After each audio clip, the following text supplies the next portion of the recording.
You know about Strong Jr. and the records that may be broken, and the transfer at quarterback from Tampa, Chris Oladokun. The Yankee twins at wideout, Kraft and Hines at tight end. And don't forget about Davis when the kid comes back healthy again. They're the stars of the show, the rock stars on stage, the names that you read on the front of the page. But behind all the smoke and behind all the fog, that's where you'll find the 605 Hogs. The 6 represents 60 minutes of full, relentless effort and play. 0 stands for zero excuses. And then 5 playing as 1. The South Dakota State offensive line. For years within the program, they were simply known as the Hogs. But back in 2016, when now SDSU offensive coordinator Jason Nett came to Brookings, he wanted to add a little flavor. I just thought we needed a little bit more branding. We needed to make it more unique to ourselves, and so we adopted. I think it's kind of neat being the biggest university in the state, kind of represent the whole state. So we called it the 605 Hogs. While every offensive lineman on the roster is considered a Hog, there's 5 of them that have played more than anyone else. Led by the future physician, 6th-year senior, Wes Janan.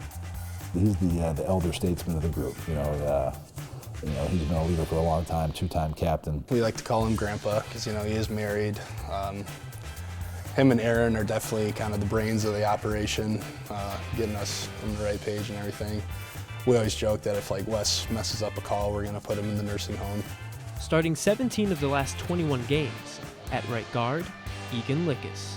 Egan is probably what we would call the hoggiest of the Hogs. We have our no sweat Thursday practices, and Egan's in a full sweat. I've never seen someone sweat so much just walking around. He won't admit it, but he's got a softer side in music. He's a good guitar player and whatnot, and he'll probably hate me for saying some of that. Starting at left guard from Sioux Falls Roosevelt, Mason McCormick. He always has this intensity about him that I just love. It's almost a little bit chaotic, crazy energy. He's always trying to get Aaron and Egan to get into a slap fight or something. He's kind of what you want in the O-line as far as the aggressor. Takes a lot of pride in moving a guy from point A to B and dumping him on his back. At left tackle, studying to be a pharmacist, senior Aaron Johnson. He's a super smart guy, super good dude. We'll just have random talks about anything, and we'll be walking down the hall, and he has no spatial awareness, and he'll just run into a table or trip on his own feet. After entering the program as a 237-pound freshman, he's slowly grown into his now 300-pound frame.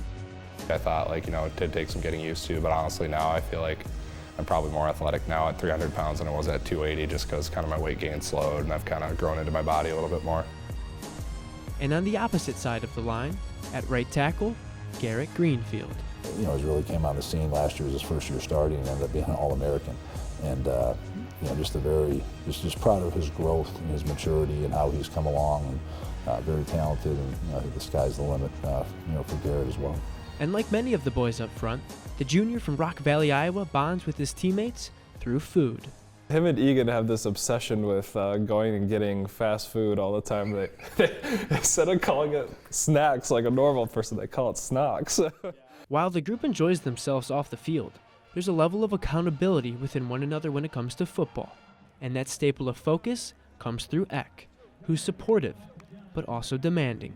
You can't take it personal because he just wants to coach you and he wants to win, and you take that passion to heart, and it really influences you in a good way if you're in the right mind. But within his stern coaching style, he still leaves room for fun through clever and off-the-wall analogies. If it's a twist or something, he's like, this guy's looping around, Wes will take your pizza, you go take Wes's pizza.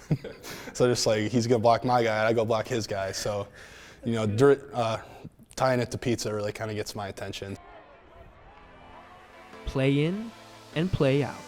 Battling in the trenches of a football field requires strength, mixed with an attitude of selflessness. The only time we get noticed is when we're not doing our job, So when we're doing our job and you don't notice us, that's a compliment, right? There's not a lot of fame and glory in the job, but someone's got to do that dirty work. They're better looking than us anyway, so they can get all the camera time, and we'll just kind of sit back and be like, yeah, you guys rock. So